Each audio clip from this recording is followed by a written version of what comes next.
Good morning. काल आपण optical आयसोमर्स हा पार्ट बघितलेला होता.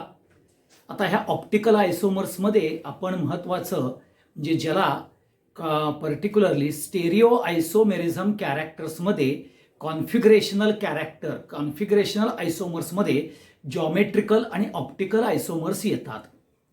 आता ऑप्टिकल आयसोमर म्हणजे काय की जे आपल्याला ऑप्टिकल ॲक्टिव्हिटी देणारे substance, organic substance optical isomers देतात. मग ऑप्टिकल ॲक्टिव्ह सबस्टन्स म्हणजे काय? The organic compound which can rotate the plane of a plane polarise light in a clockwise direction or anti-clockwise direction. Okay, that activity is called as a optical activity, and organic substance which can shows this optical activity is known as particularly optical active substance. असं आपण काल ह्या definitions मध्ये बघितलं. मग clockwise म्हणजेच काय? Right hand direction rotation, आणि पर्टिक्युलरली अँटी क्लॉकवाईज म्हणजेच काय? लेफ्ट हँड साईडनं रोटेशन. हे आपण पार्ट बघितला. मग ह्या ऑप्टिकल ऍक्टिव्हिटी करता काय लागतं? तर आपल्याला असिमेट्रिक कार्बन पाहिजे. मग असिमेट्रिक कार्बन म्हणजेच काय? The carbon which is attached to a 4 different bonded groups. 4 different bonded ग्रुप्सला तो अटॅच आहे असं जर आपण म्हटलं तर तो असिमेट्रिक कार्बन येतो. त्याला आपण अस्टेरिक मार्क केला आणि काल त्या सांगितलं की त्या असिमेट्रिक कार्बनलाच आपण कायरल कार्बन म्हणतो. आणि कायरल म्हणजेच हँड, आणि हातामध्ये तुमचं जर मधलं बोट जर कायरल कार्बन असतील तर बाकीचे 4 बोट ही बॉन्ड होतात, म्हणजे डिफरंट बॉन्डेड ग्रुप्स होतात. हे लक्षात ठेवा. आणि म्हणून तुम्हाला इथं आपल्याला हँडची असिमेट्री जाणवली जाते. आणि म्हणून आपल्याला हात मिररमध्ये जर आपण बघितलं तर उजवा हात डाव्या हातासारखा आणि डाव्या हात उजव्या हातासारखा वाटतो. मग ऑप्टिकल आयसोमर्स म्हणजेच मिरर इमेज. मिरर इमेज म्हणजेच काय? Which is non super imposable image. म्हणजे ऑप्टिकल आयसोमर कुठला ऑर्गॅनिक कंपाऊंड दाखवतो की ज्याच्यामध्ये असिमेट्रिक कार्बन आहे तो. दुसरं कसं आहे? त्याचा जो प्लेन आहे तो प्लेन असिमेट्री किंवा डायसिमेट्री असला पाहिजे, आणि जी इमेज आहे ती नॉन सुपर इम्पोजेबल इमेजेस आहे. हे आपण 3 कारणं सांगितली. त्यालाच आपण ऑप्टिकल आयसोमर्स असं म्हटलं. मग आता हे जे ऑप्टिकल आयसोमर्स आहेत त्याचं दुसरं नाव आहे enantiomer. Enantiomer optical isomer, particularly enantiomorphs, antipodes, antimorphs, हे सगळे म्हणजेच ऑप्टिकल आयसोमर होय. म्हणजे ह्यांचं नाव जरी वेगळं असेल तर मेन कॅरेक्टर काय आहे, मेन थिंग काय आहे? They are आयसोमर. आयसोमर म्हणजेच का? आयसो म्हणजे सेम, मर म्हणजेच part. Same part, molecular formula is the same but spatial arrangement is different.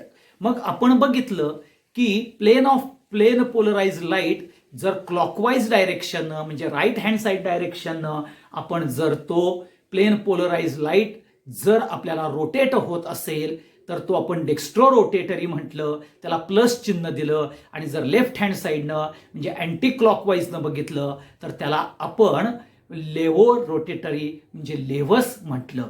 आणि डेक्स्ट्रो रोटेटरी आणि लिव्हो रोटेटरी ह्यांचं जर इक्विमोलर मिक्सचर असेल, ओके, 50% एवढं इक्विमोलर मिक्सचर असेल तर प्लेन ऑफ पोलराइज लाईट हा राईट हँड साइडनं किंवा लेफ्ट हँड साइडनं रोटेट होत नाही.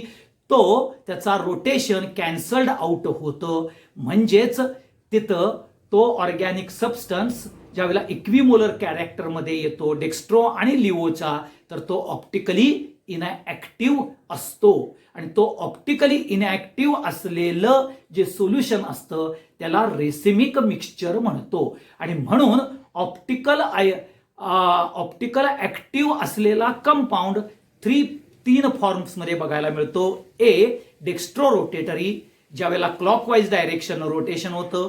बी लिव्हो रोटेटरी, ज्यावेळेला अँटी क्लॉकवाईज होईल. आणि ज्या वेळेला इक्विमोलर मिक्सचर आहे means a rotation is going to be cancelled out because of a opposite direction and which is optically inactive, त्याला आपण रेसेमिक मिक्सचर म्हणतो, हे लक्षात ठेवा. तर हे जी ऑप्टिकल ऍक्टिव्हिटी आहे ही कशामुळे येते, तर कार्बन हा sp3 हायब्रिडायझेशन स्टेट मध्ये असतो. sp3 हायब्रिडायझेशन म्हणजेच टेट्राहायड्रल जॉमेट्री असते. टेट्राहायड्रल जॉमेट्री मध्ये 4 बॉन्ड क्रिएट असतात किंवा 4 बॉन्ड फॉर्म होतात. म्हणजे कार्बनला 4 बॉन्ड आहेत आणि टेट्राहायड्रल जॉमेट्री आहे, हे तुम्ही 9वी 10वी मध्ये बघितलेलं आहे. मग त्याची जर स्पॅटियल अरेंजमेंट असेल तर बघा, माझा हात म्हणजे जर तुम्ही कार्बन बघितला तर हे असे आपल्याला 4 प्रकारचे बॉन्ड तयार होताना दिसतात. तसे हे 4 प्रकारचे बॉन्ड हे आपल्याला बघायला मिळतात, हे लक्षात ठेवा. हे 1 2 3 4 म्हणजेच ही आपल्याला टेट्राहायड्रल जॉमेट्री ही आपल्याला बघायला मिळते, हे लक्षात ठेवा. म्हणजेच हा जर आपण असा घेतला, ओके, हे जर आपण असा जर बॉन्ड घेतला तर लक्षात घ्या तुम्हाला हे असे 4 पॉइंट्स येतात. हा मी फक्त इकडं असं धरलेला आहे बघा, हे असं धरलेलं आहे. म्हणजे हा माझा हात म्हणजे कार्बन आणि हे 3 बॉन्ड, ओके, टेट्राहायड्रल कॅरेक्टर्सनं तुम्हाला बघायला मिळतील. आणि ह्या टेट्राहायड्रल कॅरेक्टर्सनं ज्यावेळेला तुम्ही बघता म्हणजेच हे आपल्याला 3 डायमेन्शनल कॅरेक्टर येतं. काय येतं, ह्याला 3 डायमेन्शनल कॅरेक्टर म्हटलं जातं. ओके, तर ही 3 डायमेन्शनल कॅरेक्टर येतं. म्हणजेच बघा, तुम्ही जर ह्या इथं असा जर हा कार्बन पकडला तर इथं एक बॉन्ड, ओके, तर दुसरा बॉन्ड असा येईल, हा पहिला येईल, हा दुसरा बॉन्ड येईल, ओके, हा तिसरा बॉन्ड येईल, ओके, आणि माझ्याकडं एक चौथा बॉन्ड येईल. म्हणजेच असा हा चौथा बॉन्ड येईल. मग हे जर रोटेट केलं तर बघा, हे रोटेट केलं तर हे तुम्हाला असं बघायला मिळेल, ओके, आणि हे असं रोटेट केलं की असा परत तुम्हाला बॉन्ड बघायला मिळेल.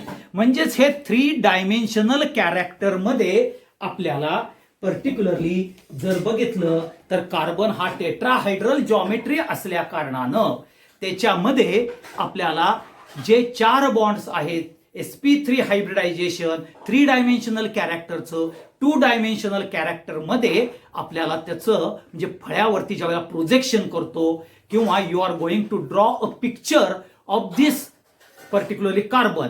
आता जे तुम्हाला जे दिसतात, ओके, जे तुम्हाला जे दिसतात ते ऑर्डिनरी बॉन्ड असतात, हे लक्षात ठेवा. प्लेनच्या वरती म्हणजे above the plane and below the plane असे तुम्हाला 4 बॉन्ड असतात. एक बॅक साईडला एक असेल, एक अबाव द प्लेन असेल, एक फ्रंट साईडला असेल, एक बॅक साईडला असेल. अशा प्रकारानं ज्यावेळेला बॉन्ड्सची अरेंजमेंट होती त्यावेळेला जर टेट्राहायड्रल जॉमेट्री ही जर बघितली तर कार्बनची काय येते बघा.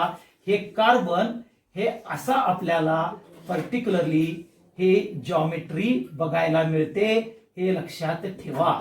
आणि ही जी जॉमेट्री आहे, हे जे 2 बॉन्ड आहेत, ओके, हे जे 2 बॉन्ड आहेत हे लक्षात ठेवा. जे नॉर्मल लाईन दाखवतो तो प्लेन ऑफ द पेपर येतात. काय येतात, प्लेन ऑफ द पेपर येतात, ओके, हे लक्षात ठेवा. हा जो सॉलिड लाईन दाखवलाय तो अबाव, म्हणजेच मगाशी ज्या वेळेला मी धरलेलं होतं त्यावेळेला असा ज्या वेळेला बॉन्ड येईल तो अबाव येईल, ओके. ज्या वेळेला मी ह्याचा खालती घेईन असा तर तो बिलो येईल, ओके. आणि जे 2 आपल्याला जे साइड वाईज बघायला मिळतील म्हणजे हे असा एक, ते तुम्हाला हे असा साइड वाईज जर एक असेल तर तो आपल्याला on the plane of the paper बघायला मिळेल. म्हणजेच इथं 2 डायमेन्शनलचं स्ट्रक्चर ज्या वेळेला 3 डायमेन्शनल आणि 2 डायमेन्शनल स्ट्रक्चर आपण ज्या वेळेला बघतो त्यावेळेला लक्षात ठेवा, हे कॅरेक्टर्स असताना हा कार्बन आहे, कार्बनचे हा 1 2 3 आणि 4 असे आपल्याला 3 डायमेन्शनल कॅरेक्टर्स मध्ये बघायला मिळतात. मग हे 3 डायमेन्शनल कॅरेक्टर दाखवत असताना बाळांनो, पहिला जो कॅरेक्टर येतं म्हणजेच टेट्राहायड्रल कार्बन, म्हणजेच कार्बन रिलेटेड कंपाऊंड जे आहेत, मग तो मिथेन असेल, CCl4 असेल, ओके, किंवा कुठलाही ऑप्टिकल ऍक्टिव्ह असलेला कंपाऊंड असेल किंवा टेट्राहायड्रल कार्बन जरी असेल, तर तो दाखवताना आपण कसं दाखवतो राजानो, तर पहिला येतं वेज डॅश फॉर्म्युला. आता हा वेज डॅश असू दे, फिशर प्रोजेक्शन असू दे, सॉ हॉर्स असू दे किंवा न्यूमॅन असू दे, इथं 3D चं कन्व्हर्जन आपण 2D मध्ये करणार आहे, एवढं लक्षात ठेवा. 3D चं कन्व्हर्जन 2D मध्ये करणार आहे. म्हणजेच आपण ज्या वेळेला 3D चं 2D मध्ये करत असतो त्यावेळेला हा जो कार्बन आहे त्या कार्बन मध्ये बघा, मी पहिल्यांदा हा सॉलिड हे घेतलेला आहे, हा डॉटेड लाईन घेतलेला आहे आणि हे ऑर्डिनरी लाईन म्हणजे ज्याला आपण नॉर्मल लाईन म्हटलेला आहे. मग जो सॉलिड वेज लाईन आहे तो काय करतो, तो बॉन्ड रिप्रेझेंट करतो अबाउट द पेपर, म्हणजे about the plane of a paper. हा about the plane of a paper बघायला मिळेल. आता ज्या वेळेला डॉटेड लाईन सी येईल तो below the plane of the paper येणार आहे, हा below the plane of the paper येणार आहे. आणि नॉर्मल लाईन जे आहे ते म्हणजेच on the plane of the paper, म्हणजे हे जे दोन आहेत हे ऑन द प्लेन, हा जो सॉलिड लाईन आहे ज्याला सॉलिड वेज लाईन म्हणतात ते अबाव द प्लेन, आणि हा जो डॉटेड आहे हा बिलो द प्लेन म्हटलं जातं. म्हणजे डॉट डॉट लाईन और dash line bond below the plane of a paper, हे लक्षात ठेवा. इथं हा प्लेन ऑफ अ पेपर हा शब्द यायला पाहिजे, plane of a paper, okay, हे लक्षात ठेवा. आणि इथं जो सॉलिड वेज लाईन आहे तो about the plane of the paper आपल्याला बघायला मिळतो. म्हणजेच 3 डायमेन्शनल स्ट्रक्चरचं वेज डॅश मध्ये करत असताना आपल्याला लाईन रिप्रेझेंटेशन वापरलं जातं सॉलिड वेज लाईन हे about the plane of a paper. म्हणजेच जर तुम्ही एक ऑब्झर्वर काढला म्हणजे बघणारा माणूस काढला तर हे सॉलिड लाईन आणि डॉट डॉट लाईन काय माहिती आहे का, म्हणजेच ही सॉलिड लाईन आणि डॉट डॉट लाईन हे टुवर्ड्स ऑब्झर्वर बघायला मिळतात. काय बघायला मिळतात, टुवर्ड्स ऑब्झर्वर. आणि ही जी नॉर्मल लाईन आहे ती normal line away from the observer बघायला मिळते, अवे फ्रॉम ऑब्झर्वर. ह्या पद्धतीनं आपल्याला काय काढायला लागतं, वेज डॅश फॉर्म्युला काढतो. पुढचा येतो फिशर्स. फिशर्स मध्ये काय केलं जातं तर कायरल कार्बन जो आहे तो आपल्याला रिप्रेझेंट केला जातो इंटरसेक्शन ऑफ हॉरिझॉन्टल लाईन आणि व्हर्टिकल लाईन ह्यानं रिप्रेझेंटेशन केलं जातं. आता जो हॉरिझॉन्टल लाईन आहे ते काय सांगतं, ते काय इंडिकेट करतं, about the plane of a paper. म्हणजेच about the plane of a paper म्हणजेच हा जो आपला सॉलिड आणि पर्टिक्युलरली डॉट लाईन जे दाखवले जातात ते हॉरिझॉन्टल लाईनला ग्रुप टाकले जातात, हे लक्षात ठेवा. Horizontal line represents about the plane of a paper, म्हणजेच टुवर्ड्स ऑब्झर्वर, ऑब्झर्वरच्या दिशेनं आहेत ते तुम्हाला हॉरिझॉन्टल लाईनला टाकायचे आहेत. आणि व्हर्टिकल म्हणजेच bond going below the carbon, म्हणजेच अपवर्ड आणि बिलो ह्या दोघांच्या मध्ये येईल. म्हणजेच हे जो ए आणि बी जे आहे हे जे दोन बॉन्ड अवे आहेत ते व्हर्टिकल लाईनला टाकायचे, म्हणजेच ती झाली फिशर्स प्रोजेक्शन फॉर्म्युला झाला. ओके, त्याच्यानंतर येईल सॉ हॉर्स. आता सॉ हॉर्स मध्ये लक्षात घ्या ऑब्च्युज अँगलनं आपल्याला कार्बन हे काढावे लागतात. आता इथं ज्या वेळेला तुम्ही CH3-CH3 म्हणजे इथेन मॉलिक्युल्स घेतला तर इथं जो आपल्याला पर्टिक्युलरली एंड म्हणजे लोअर एंड जो कार्बन असतो तो फ्रंट कार्बन आहे आणि जो आपल्याला अप्पर एंड कार्बन येतो तो रियर कार्बन येतो. आता हे बघा वाय टाईप मी काढलेला आहे, ओके, दोन्हीही वाय टाईप काढलेले आहेत. ओके, एक सरळ वाय म्हणजे दोन्हीही सेम असलेल्या कंडिशन मधले वाय म्हणजे एकाच बाजूला असलेले, तर ते त्यांच्यामध्ये इक्लिप्स कॅरेक्टर येतात, कारण का दे बॉन्ड्स जे आहेत ते जवळ आहेत. परंतु एका ठिकाणी रिअरला मी उलटा बॉन्ड वाय काढलेला आहे, तर तिथं अप्पर एंडला ज्यावेळेला उलटा वाय काढतो त्यावेळेला फ्रंट कार्बन आणि रिअर कार्बनचे जे बॉन्ड्स आहेत, जे ग्रुप्स आहेत, ते स्वतःहून एकमेकापासून अवे येतात, त्याला स्टॅगर्ड फॉर्म म्हणतात. हे लक्षात ठेवा. मग सॉ हॉर्स प्रोजेक्शन मध्ये काय येतं की ज्या वेळेला मिथेन मॉलिक्युल्स किंवा इथेन मॉलिक्युल्स असतील तर दोन कार्बनचा एंड 1, 2 आपण काढला जातो.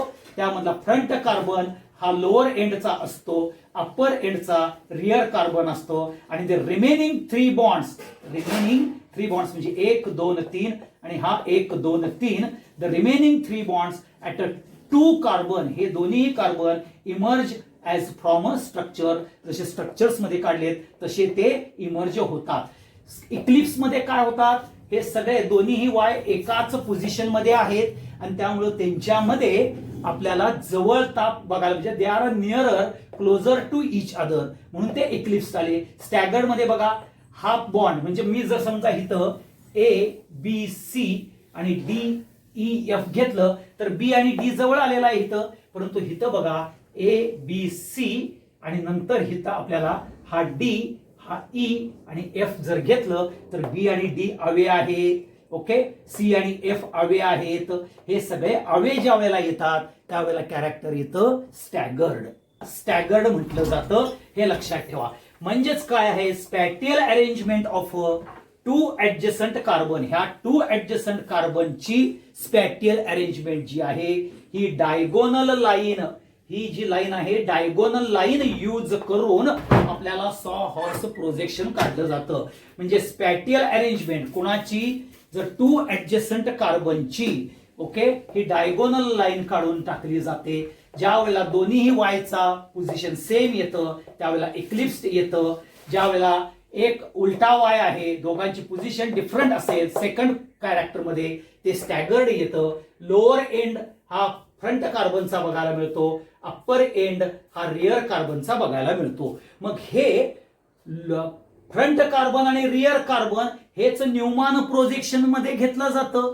तर लक्षात घ्या, न्यूमॅन प्रोजेक्शन मध्ये जो फ्रंट कार्बन आहे तो पॉइंट न दाखवला जातो, तो हा असा पॉइंट न दाखवला जातो. ओके, आणि rear carbon is denoted by a circle, न दाखवलं जातं. हे लक्षात ठेवा, कारण फ्रंट कार्बन मुळे आपल्याला जो रिअर कार्बन आहे हा झाकला जातो आणि म्हणून ते सर्कल न दाखवलं जातं. हे लक्षात ठेवा. म्हणजे फ्रंट कार्बन जो आहे तो आपल्याला म्हणजे sawhorse to Newman front carbon point न, रिअर कार्बन सर्कल न दाखवायचं. आणि लक्षात घ्या हे सर्कल अराउंड धिस पॉइंट पाहिजे बरं का, नाहीतर एक दुसरीकडे सर्कल काढाल त्या पॉइंटच्या म्हणजे फ्रंट कार्बनच्या अराउंड यायला पाहिजे. हे लक्षात ठेवा. ह्या फ्रंट कार्बन हा तुमचा रिअर कार्बन आला. मग remaining 3 bonds of each drawn, म्हणजे जे 3 बॉन्ड आहेत you have to drawn in a such a way that की there should be a spoke. सायकलला व्हील असतं बघा, त्याला स्पोक असतात का नाही बारक्या बारक्या तारा, तसं त्या स्पोक सारख्या काढायच्या. म्हणजेच हा फ्रंट कार्बन आपल्याला फ्रंट कार्बन आला आणि हे जे आहेत रिअर कार्बनचे, म्हणजे हा फ्रंट कार्बन आला आणि हे जे पर्टिक्युलर सर्कलच्या परिघावरती जे दाखवलेले आहेत ओके ते आपल्याला काय बघायला मिळतात, पर्टिक्युलरली स्पोक लाईक कॅरेक्टर येतात आणि ते आपल्याला रिअर कार्बनचे येतात. मग ज्या वेळेला हे जे बॉन्ड आहेत दोन्हीही कार्बनचे जवळ जवळ येतात त्यावेळेला इक्लिप्स आणि एकमेकापासून लांब असतात त्यावेळेला ते स्टॅगर्ड होतात. हे लक्षात ठेवा. हा सगळ्यात इम्पॉर्टंट पॉइंट येतो बाळांनो, तो म्हणजेच की 3D स्ट्रक्चर. आता मगाशी बघितलं माझी किती त्रेदा तिरपीट उडाली होती की तो बॉन्ड पकडताना आणि तो सांगताना, मग 3Dचं 2D मध्ये कॅरेक्टर्स करत असताना, स्पॅटियल अरेंजमेंट करत असताना ही आपल्याला डिफरंट पोझिशन येते. हे काय आलं तर कार्बन हा टेट्राहायड्रल जॉमेट्रीचा कॅरेक्टर असल्या कारणानं आपल्याला स्पॅटियल अरेंजमेंटमध्ये 3 डायमेन्शन कॅरेक्टर येतात आणि 3 डायमेन्शन कॅरेक्टरमध्ये above below, side wise, front side, back side हे सगळे कॅरेक्टर्स येतात. म्हणजेच लक्षात घ्या, दाही दिशेला जसं आपल्याला side view, front view, okay, top view, below view असे जे व्ह्यूज येतात 3 डायमेन्शनल कॅरेक्टरमध्ये, ते आपल्याला 2D मध्ये कन्वर्ट करायचे आहेत. आणि म्हणून केमिस्ट्री ऑफ अ कार्बन कंपाऊंडमध्ये आयसोमेरिझम कॅरेक्टर्सला हा महत्वाचा आहे आणि तो सुद्धा कॉन्फिगरेशनल मधल्या ऑप्टिकल आयसोमेरिझमला आहे. आणि म्हणून ऑप्टिकल आयसोमेरिझम ज्या वेळेला कार्बन रिलेटेड बघतो त्यावेळेला carbon related 3 dimensional geometry we have to convert into the wedge dash. Wedge dash मध्ये आपल्याला जो सॉलिड किंवा थिक लाईन असते ती अबाव द प्लेन आहे, डॉटेड आहे ती बिलो द प्लेन आहे, आणि normal line on the plane of a paper बघायला मिळतं. थिक लाईन आणि पर्टिक्युलर म्हणजे सॉलिड लाईन आणि डॉटेड लाईन ही टुवर्ड्स ऑब्झर्वर आहे, आणि हे जे नॉर्मल लाईन आहे अवे फ्रॉम द ऑब्झर्वर आहे. त्याच्यानंतर आपल्याला तोच 3 डायमेन्शनल आपल्याला कॅरेक्टर कार्बनचं जर फिशर्स प्रोजेक्शन्स मध्ये करायचं झालं तर हॉरिझॉन्टल लाईन आणि व्हर्टिकल लाईनचा इंटरसेक्शन म्हणजेच क्रॉस लाईन जिथं येते, क्रॉस सेक्शन जो येतो तो म्हणजेच तुमचा कायरल कार्बन होय. म्हणजे हा इथं कायरल कार्बन झाला आणि हा इथं कायरल कार्बन झाला.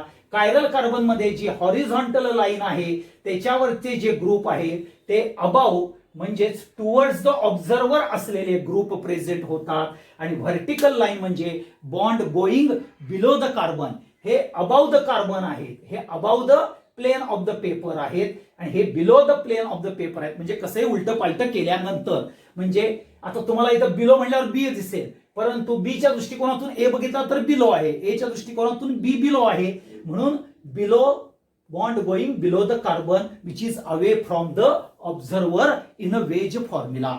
तसंच मग आपण सॉ हॉर्स ज्या वेळेला आपण spatial arrangement of 2 adjacent carbon दाखवतो, ओके, म्हणजे इथेन सारखा मॉलिक्युलचा, प्रोपेन सारखा मॉलिक्युलचा, तर त्यावेळेला डायगोनल लाईन ही यूज केली जाते आणि हे वाय शेप आपल्याला बघायला मिळतात. लोअर एंड चा कार्बन हा फ्रंट कार्बन असतो, अप्पर एंडचा रिअर कार्बन असतो, आणि बाकीचे bond as emerges as in the structure.